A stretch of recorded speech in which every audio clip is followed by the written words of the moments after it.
السلام عليكم. ازيكم يا جماعه؟ ودايما ان شاء الله بخير. النهارده ان شاء الله باذن الله مع حضراتكم هنعمل سلسله فيديوهات تكون مراتب شبه بعض في المواصفات جدا. فاحنا عايزين نوري حضراتكم ايه الفرق في السعر، بما ان هما نفس المواصفات ونفس الكواليتي ونفس كل حاجه. طب ازاي اعرف افرق بينهم وازاي اختار بينهم؟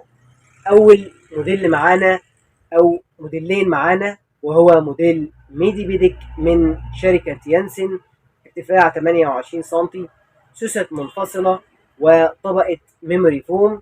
وموديل فيسكو بيديك من شركة انجلندر، طبعا احدى شركات يانسن، اللي هي ارتفاع 27 سم وسوست منفصلة وطبقة ميموري فوم. الله، لما دي سوست منفصلة وميموري فوم، دي سوست منفصلة وميموري فوم، ارتفاع تقريبا واحد، مع ان هنا فيسكو بيديك اغلى من موديل ميدي بيديك.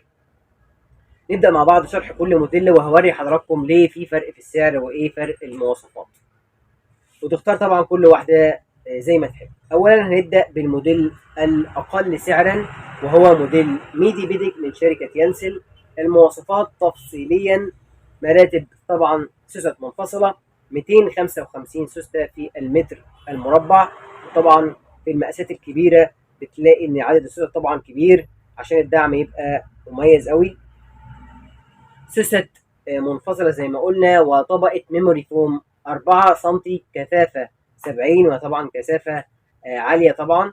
وطبقه سفنج يانسن سوبر سوفت 3 سم.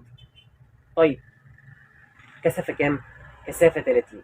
كثافه السفنج السوفت كثافه 30، يعني ميموري فوم 4 سم كثافه 70، وطبقه سفنج يانسن سوبر سوفت كثافه 30.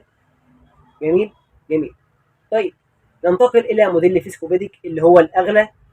مكوناته الاساسيه طبعا هو ارتفاع 27 سم، اقل سنتي من موديل ميدي بيديك.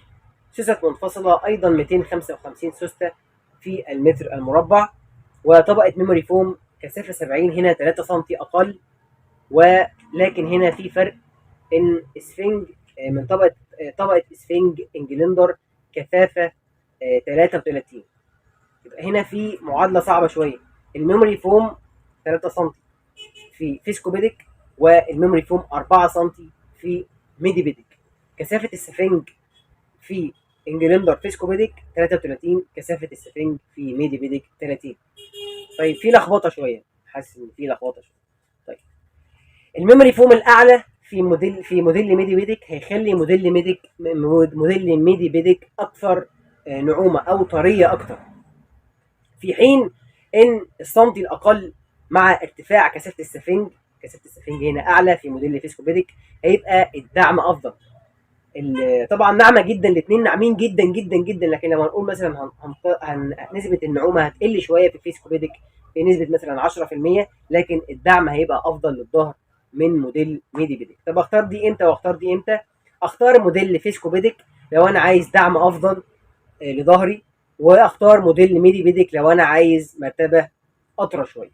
الحاجه الثانيه معانا، لو الميزانيه مش مقضيه، او الميزانيه مش زي ما كنت متخيل، اقل مما كنت متخيل، بختار موديل ميدي بيديك، لان موديل ميدي بيديك اقل سعرا، يعني اعتقد في المرتبه ممكن نوصل ل 1000 او حاجه زي كده، او ممكن اكتر شويه اقل شويه، لكن في مبلغ فرق في السعر.